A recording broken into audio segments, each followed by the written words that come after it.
कल शंकर जी की बारात तैयार हो रही थी और शंकर जी दूल्हा के रूप में सज रहे थे। तो शंकर जी जब दूल्हा के रूप में सजे तो उन्होंने उन्हीं वस्तुओं का उपयोग किया जो घर में उपलब्ध थी।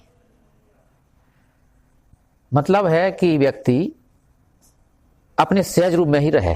शंकर जी संदेश यह दे रहे हैं कि व्यक्ति अपने सहज रूप में ही रहना चाहिए, स्वाभाविक जो है, दिखावा नहीं करना चाहिए। ज्यादा दिखावा के चक्कर में व्यक्ति क्या कर रहा है, पूरे बर्बाद हो जाते। माँ बाप को पैसा पूरा दूल्हा अपनी सजावट में ही खर्च कर देते पूरा, और फिर बाकी बात कर्जा लेके जीवन भर दुखी रहते फिर वो। तो शंकर जी यहाँ सीख दे रहे हैं कि घर में जो उपलब्ध है, उनने की मुकुट पगड़ी नहीं है तो कोई बात नहीं, वो जटाई की बनाओ, जटा तो है इतने बड़े, कुंडल नहीं है तो सांप बिच्छू है, जनेऊ नहीं है भुजंग है, कपड़ा ड्रेस नहीं है, शेरवानी तो सिलवाई नहीं है, तो बाकी लाने उन्होंने कही के मृगछाला है, रथ नहीं है, बग्गी नहीं है तो नंदी बाबा तो है। तो जो उपलब्ध है वही चीजें से उन्होंने सब तैयारी अपनी बारात की करी। लेकिन उनकी बारात देखी जैसी, तो जब व्यक्ति अपने स्वभाव में जिए थे, व्यक्ति की विशेषता है कि स्वभाव में जिए, वो जिए तो सुखी तो रहे, लेकिन दूसरे व्यक्ति को सुखी रह नहीं दे हैं। जैसे अपने स्वभाव में जिए तो वहां विरोध हुई है समाज में, यहाँ भी विरोध होने वाला है। देखो विष्णु कहा अस बेहस तब बोल सकल दिसराज, बिलग बिलग होई चलहु सब निज निज सहित समाज। विष्णु भगवान कहते हैं कि सभी दिशाओं के राजाओं को बुलाकर कहते हैं कि सभी लोग अपने अपने हिसाब से अपने अपने साथियों के साथ अपने अपने ग्रुप बना करके अलग अलग चलिए, क्योंकि यह बारात दूल्हा के हिसाब से नहीं है।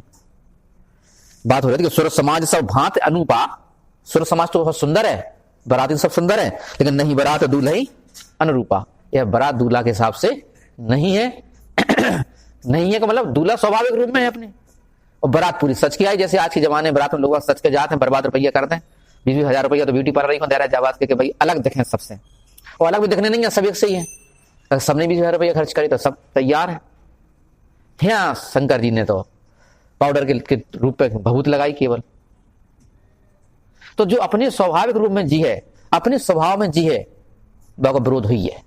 ये बताना चाह रहे हैं आज के तुलसीदास जी बात समझ रहे थे बात, इसलिए विष्णु भगवान कह रहे हैं कि विष्णु कहा तब बोल सकल दिशराज, सभी दिशाओं के राजाओं को बुलाया और कहते हैं कि बिलग बिलग होई चलहु सब निज निज सहित समाज, अपने अपने समाज के साथ अपने अपने समूह के साथ सभी व्यक्ति अलग अलग चलिए। यानी शंकर जी का विरोध कर रहे इस समय पर वे कहते हैं कि बर अनुहार बरात न भाई, हंसी करायु पर पुर जाई। दूल्हे के हिसाब से बारात नहीं है, बारात बहुत सुंदर है, सभी बाराती देवता हैं, सभी तैयार होकर के आए हैं, लेकिन दूल्हा की तैयारी बिल्कुल है नहीं। इसलिए दूल्हा के साथ बारात नहीं है। इसलिए दूसरे के यहां जब जाएंगे तो बहुत हंसी होगी कि दूल्हा ऐसा और बाराती इतनी सुंदर। इसलिए वे कहते हैं सब अलग अलग हो जाओ, दूसरों की पुर में जाकर के, दूसरों के गांव में जाकर के हम अपनी हंसी करवाएंगे। विष्णु बचन सुन सुर मुस्काने और निज निज सैन सहित बिलगाने। यहाँ बात मुस्काने में समझो, विष्णु बचन सुन सुर मुस्काने, विष्णु भगवान के ऐसे व्यंग भरे वचनों को सुन करके सभी देवता मुस्कुराने लगे। विष्णु बचन सुन सुर मुस्काने और निज निज सैन सहित बिलगाने, और अपने अपने सेना यानी समूह के साथ सभी अलग अलग हो गए। यहाँ मुस्काने का अर्थ है कि देवता लोग भी समझ गए कि भगवान विष्णु यहाँ पर व्यंग कर रहे हैं कि यदि तुम अपने स्वाभाविक रूप में जियोगे तो निश्चित ही तुम्हारा विरोध होगा। ये बात समझाने के लाने देवता लोग समझे हैं कि जनता समझाने के लाने ये बात कही गई, नहीं तो लोग बात समझे कि विष्णु भगवान ही विरोध करने लगे। लोग अपने स्वभाव में जी रहा है और भगवान विष्णु विरोध कर रहा है, फिर क्या मतलब? फिर व्यक्ति कैसे अपने स्वभाव में जी पे? तो कह रहा नहीं, स्वभाव में तो जी नहीं है अपने में। जो तो कल जाके लाना समझा रहा है कि देखो तुम जब अपने स्वभाव में जियो तो लोग विरोध तो कर रहे हैं तुम्हारा, और विरोध तुम्हें सहन करने पड़े। इसलिए देवता लोग मुस्कुराने के यहाँ पर जो है सीख दी जा रही है एक जनता के लाने, तुम स्वभाव में जियोगे तो निश्चित ही तुम्हारा विरोध होगा। मन ही मन महेश मुस्काही और हरि के व्यंग बचन नहीं जाही। मन ही मन महेश यानी शंकर जी विष्णु भगवान की बात सुन करके मन ही मन मुस्कुराते हैं और कहते हैं कि भगवान विष्णु के जो व्यंग के बाण हैं, उनकी व्यंग करने की जो आदत है, मजाक करने की जो आदत है, वह दूर होती नहीं है। मतलब यहां वही है कि जब व्यक्ति स्वभाव में अपने में जी है तो दूसरे व्यक्ति व्यंग भी करे कि देखो भाई इनके पास तो कुछ है ही नहीं, नंगा है बिल्कुल, पहनने को कपड़ा नहीं, रथ नहीं, कुछ नहीं। इसलिए व्यंग के लाने भी तैयार हो जाओ। ये वाली बात है तुलसीदास जी समझा रहे हैं। अति प्रिय बचन सुनत प्रिय केरे, ओ भृंग ही प्रेर सकल गण टेरे। अति प्रिय वचन सुनत प्रिय केरे, अपने प्रिय विष्णु भगवान के वचनों को सुनकर, देखो शंकर जी की बात। अब शंकर जी कह रहे हैं कि अति प्रिय वचन सुनत प्रिय केरे, भृंग ही प्रेर सकल गण टेरे। अपने प्रिय विष्णु भगवान के वचनों को सुनकर के शंकर भगवान ने अपने गण भृंगी को बुलाया, भृंग ही प्रेर सकल गण टेरे, और अपने सभी गणों को अपने पास बुलवा भेजा। यहां एक बात समझने की, अति प्रिय वचन सुनत प्रिय केरे, जो तुम्हारे प्रिय हैं वे यदि व्यंग करते हैं, जो प्रिय हैं, जो तुम्हें प्रिय लगते हैं, है नहीं, तुम्हें जो प्रिय लगते हैं उनके वचन व्यंग भरे भी हों तो हमें विपरीत लगते नहीं। अपने प्रिय वचनों के विपरीत वचन भी हमें विपरीत नहीं लगते हैं, क्योंकि वह हमारे लिए प्रिय है। तो जब तक व्यक्ति प्रिय है तुम्हारे लाने, तब तो कैसी विरोध की बात करे, तुम्हें विरोध की बात जम है नहीं वास है। और जैसी मानसिकता विपरीत हो जाए, मानसिकता जैसी विपरीत हुई है तैसी भली बात भी बुरी लगने लगे। यहां विष्णु भगवान ने कही कि सब लोग अलग अलग हो जाओ, दूल्हा जो है बारात के हिसाब से नहीं है, यानी शंकर भगवान की जो बारात है, शंकर भगवान का खुद का जो भेष है वह हम लोगों के हिसाब से नहीं है कि हम सुंदर, तो सब अलग अलग हो जाओ। इतनी बड़ी बात, इतना बड़ा मजाक, इतना बड़ा व्यंग यदि आम व्यक्ति से करो जाए, कोई बारात में जाके यदि तो दूल्हा के सामने जो कहते देखो भाई तुम तो सुंदर हो नहीं, हम तो सुंदर है, तो हम तुम्हारी बारात में आगे हमारी नाक कटी है। दूल्हा से यदि बात कह जाए कि तुम्हारी बारात में आगे हमारी नाक कट रही, तो जहां से बड़ी व्यंग की बात का हो सका, तो दूल्हा कितना बड़ा अलग है। लेकिन यहाँ कही गई है बात काय के लाने कही, फिर भी जो कह रहे हैं एक जित कहीं तो जाके लाने के, यदि तो अपने स्वाभाविक रूप में जी हो तो निश्चित विरोध करना पड़ेगा, तो समझाइश हो गई। दूसरी बात यहाँ ये है कि शंकर जी ये समझाना चाह रहे हैं कि जो प्रिय वचन है, जो अपने प्रिय होते हैं, वे यदि हमारे विरोधी वचन भी हमसे कहते हैं तो वे भी हमें प्रिय लगते हैं, उनका हमें बुरा नहीं लगना चाहिए, लगता ही नहीं है। तो अति प्रिय वचन सुनत प्रिय केरे, और भृंग ही प्रेर सकल गण टेरे। भृंगी अपने गण भृंगी को बुला करके उन्होंने अपने सभी गणों को अपने पास बुला लेके, जब सब लोग अलग अलग हो गए, अपने अपने समूह, अपने अपने ग्रुप के साथ सब देवता अलग अलग हो गए, तो शंकर जी तो अकेले रह गए नहीं। दूल्हा अकेले जाए बारात में अच्छी बात नहीं है, तो बाकी जो ग्रुप के आदमी संगाते हैं तो दूल्हा के साथ रहने, दूल्हा के जो मित्र हैं वे तो पास में होने चाहिए कम से कम। अच्छा, अब दूल्हा के मित्र क्या कर रहे थे, वे क्या नहीं आए थे? दूल्हा के मित्र जहां से नहीं आए थे, अब तो देवता लोग थे, तो उन्होंने सोचा इनके संग हम कहा अच्छे लगे भूत प्रेत, तो वे आए नहीं थे। लेकिन अब जब शंकर जी जो बुला रहे और मजबूरी हो गई आना, तो वे सब आ गए। शिव अनुशासन सुन सब आए, प्रभु पद जलज शीस तिन नाये। शंकर जी की आज्ञा पा करके सभी शंकर जी के गण शंकर जी के पास शंकर जी की बारात में शामिल हो गए, और प्रभु पद जलज शीस तिन नाये, और भगवान शंकर के चरण कमलों में उन्होंने अपना सिर नवाया। नाना वाहन नाना वेशा, वैसे शिव समाज निज देखा। नाना वाहन, जो शंकर जी गण आए हैं उनके पास विभिन्न प्रकार के वाहन हैं, विभिन्न प्रकार की उनकी वेशभूषा है अलग अलग। वैसे शिव समाज निज देखा, शंकर जी ने अपने विचित्र खुद के समाज को देख करके, खुद के मित्रों को देख करके, खुद के साथियों गणों को देख करके वैसे शंकर जी स्वयं हंसने लगे। अपने ही ग्रुप को देख करके शंकर जी स्वयं हंसने लगे। वैसे शिव समाज निज देखा। काय हंसे? अब हंसने का कारण है, शंकर जी को जो हंसी आई है अपने ही बरातियों को देख के, संगातियों को देख के काय हंसी आई, वह कारण सुनो। को मुखहीन विपुल मुख काहू, बिन पद कर को बहुपद बाहू। को मुखहीन, कोई तो ऐसे मुख ही नहीं है वहां को, बगैर सिर को। को मुखहीन विपुल मुख काहू, और को ऐसे बहुत से सिर लगे, विपुल बहुत से, और बिन पद कर, बिना हाथ पैर के, कुछ तो बिना हाथ पैर के हैं। बिन पद कर को बहुपद बाहु, बहुत कुछ के बहुत से हाथ और पैर हैं। काऊ को एक भी मुंह नहीं, काऊ के बहुत से मुंह, और काऊ के एक भी हाथ पैर नहीं, बगैर हाथ धड़े धड़, और काऊ के बहुत से हाथ पैर, बड़े विचित्र। और विपुल नयन को नयन विहीना, हृष्ट पुष्ट को अति तन खीना। विशेषता बता रहा है बरातियन की, विपुल नयन, काऊ की बहुत सी आंख है, विपुल नयन को नयन विहीना, काऊ की एक भी नहीं आंख है ही नहीं, एक भी नहीं, साफ सफा चट मैदान। और हृष्ट पुष्ट को अति तन खीना, कोई बहुत मोटे तगड़े, हृष्ट पुष्ट को अति तन खीना, और बहुत कोई बहुत ही दुबले पतले, कोई बहुत मोटे ताजे और कोई बहुत दुबले पतले।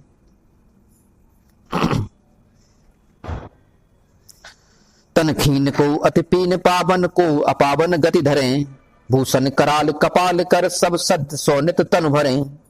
खरस्वान सुअर श्रीकाल मुख गण वेश अगनित को गने, बहु जिनस प्रेत पिशाच जोगी जमात बरनत नहीं बने। तुलसीदास जी बरात का वर्णन करने में अपनी असमर्थता कहते हुए कहते हैं कि तनखीन को, कोई तो बहुत दुबले पतले हैं, तनखीन को अति पीन पावन, और कोई तो बहुत ही मोटे ताजे हैं, और कोई पावन पवित्र हैं, को अपावन गतिधर हैं, कुछ अपवित्र, कोई कुछ पवित्र और कुछ अपवित्र वेशभूषा को धारण किए हुए हैं। तो तनखीन को अति पीन पावन, कुछ मोटे कुछ पतले, कोई पावन कोई पवित्र, को अपावन अपवित्र गतिधर यानी वेशभूषा धारण किए हुए हैं। और भूषण कराल कपाल कर, भूषण कराल आभूषण भी कैसे पहने हुए हैं, भयंकर, देखने में डर लगे ऐसे आभूषण हड्डियों के। भूषण कराल कपाल कर, और हाथों में सिरों की माला, कपाल कटे हुए सिर हाथ में लिए हुए हैं। भूषण कराल कपाल कर सद्ध सोनित, ताजा खून लपेटे हुए हैं। सद्ध, सद्ध माने ताजा, तन भरे पूरे शरीर में लगाए हुए हैं ताजा खून। और खरस्वान सुअर श्रीकाल मुख, उनके मुख कैसे हैं, कुछ के खर के यानी गधा के, खरस्वान कुछ के मुंह कुत्ते के हैं, सुगर कुछ के मुंह सुगर के, श्रीकाल कुछ के मुंह सियार के हैं। तो खरस्वान सुअर श्रीकाल मुख गण वेश अगनित को गने, इतने वेश हैं। तुलसीदास जी कहते हैं कि मैं उन वेशों को गिन नहीं सकता हूं, और गिन के मैं तुम्हें बता नहीं सकता हूं। तुलसीदास जी देख रहे हैं शंकर जी की बारात, लेकिन वे अपन लोगों को बताने में असमर्थ हैं। वे कह रहे हैं गण वेश अगनित कुगने, कुगने इतने वेश हैं मैं गिन नहीं सकता हूं। बहु जिनस प्रेत पिशाच जोगी जमात वर्णत नहीं बने। बहु जिनस यानी बहुत से प्रकार, जिनस माने प्रकार, बहु जिनस प्रेत पिशाच जोगी, प्रेतों के पिशाचों के और योगिनियों के इतने प्रकार हैं, इनकी जमात इतने समूह हैं कि वर्णत नहीं बने, उनका वर्णन संभव नहीं है। तुलसीदास जी अपनी असमर्थता बता रहे शंकर जी की बारात को वर्णन करके। रमा नाचहि गावहि गीत परम तरंगी भूत सबो, रमा देखत अति विपरीत बोलहि बचन विचित्र विधि। नाचहि गावहि गीत परम तरंगी भूत सब, जितने भी भूत हैं शंकर जी की बारात में वे सब नाच रहे हैं, गा रहे हैं और खुशियां मना रहे हैं। नाचहि गावहि गीत परम तरंगी भूत सब, और देखत अति विपरीत, और देखने में सभी विचित्र दिखाई दे रहे हैं। देखत अति बोल ही बचन विचित्र विधि, देखने में विपरीत हैं और बोलने में भी वे विचित्र ही हैं, अर्थात सभी बराती विचित्र हैं। यहां जो बात समझने वाली है कि नाचें गावें गीत परम तरंगी, तरंगी जो शब्द समझने हैं, तरंगी, तरंगी का मतलब मजा लेने वाले, जीवन का आनंद लेने वाले, जो ईश्वर ने जीवन दिया है उसको सुखपूर्वक जीने वाले, वो है तरंगी। तरंगी का मतलब है जीवन में आनंद लेने वाले व्यक्ति, अपने जीवन को सुखपूर्वक जीने वाले व्यक्ति। अपने जीवन को सुखपूर्वक व्यक्ति कैसे जी सकता, बाकी लाने दो तरीका है यहाँ जो तुलसीदास जी कहना चाह रहे हैं कि दो तरीका है व्यक्ति। यदि दो ऐसे मंत्र हैं कि दो मंत्रों को यदि उपयोग करे व्यक्ति, वे दो बातें ऐसी हैं कि उनको जीवन में यदि उतार ले तो वो अपने जीवन को आनंद ले सकता है, जैसे कि यहाँ भूत और प्रसाद शंकर जी की बारात में अपने जीवन को आनंद ले रहे हैं। ये दो बातें समझने का है। पहली बात तो है कि व्यक्ति अपने स्वभाव में जिए, दिखावा में नहीं। जो नहीं कहे शादी को कार्ड 200 रुपया वाला होना चाहिए, और दूल्हा दुल्हन की ड्रेस 1 लाख रुपया की होना चाहिए, बुटीक से आने चाहिए, डिजाइनर ने बनवाई हुए, ऐसा नहीं होना चाहिए। जो माँ बाप की इच्छा है, जो माँ बाप के पास चादर है जितनी बड़ी उतनी पैर पसारने चाहिए, यानी जो उपलब्ध है। शंकर जी ने जो उपलब्ध है घर में, जो उपलब्ध है, तो मुकुटी बनाओ तो जटन को बनाओ, कपड़ा भी, कोई शेरवानी तो ले आए नहीं थे, तो कोई रथ तो तैयार करवाओ नहीं कि नंदी पे बैठे। तो पहले तरीका सुखी रहने को पहला फार्मूला है कि व्यक्ति के पास जो है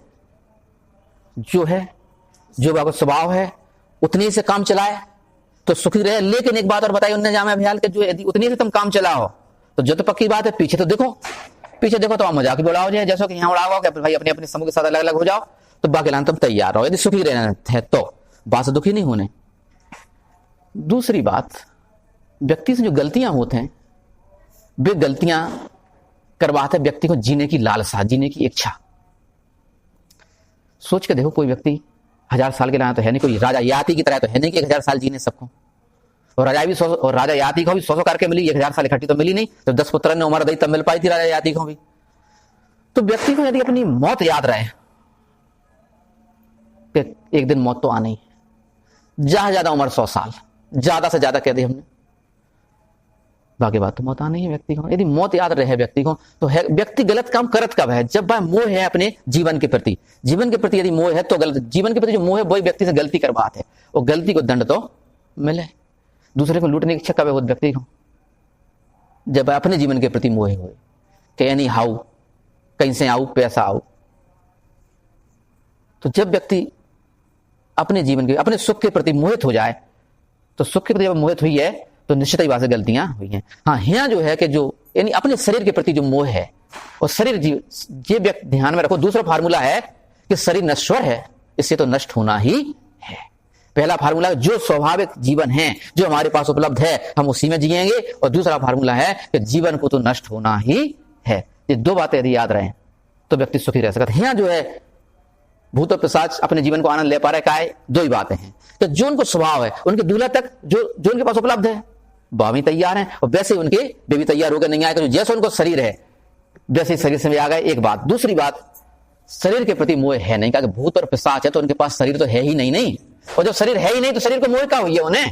तो दो बातें हैं यहाँ, एक तो शरीर को मोह नहीं, और दूसरी बात स्वाभाविक जीवन जी रहे अपने स्वाभाविक स्वरूप में है। तो जो व्यक्ति सुखी रहने के दो फार्मूला हैं कि अपने एक तो स्वभाव में जियो, जो तुम्हारा स्वभाव है निज स्वभाव में, और दूसरी बात जीवन के प्रति इतना मोह नहीं, समझो कि जीवन तो नश्वर है, तो निश्चित ही व्यक्ति सुखी हो जाए। बोलो रामचंद्र भगवान की जय, बोलो हनुमान जी महाराज की जय।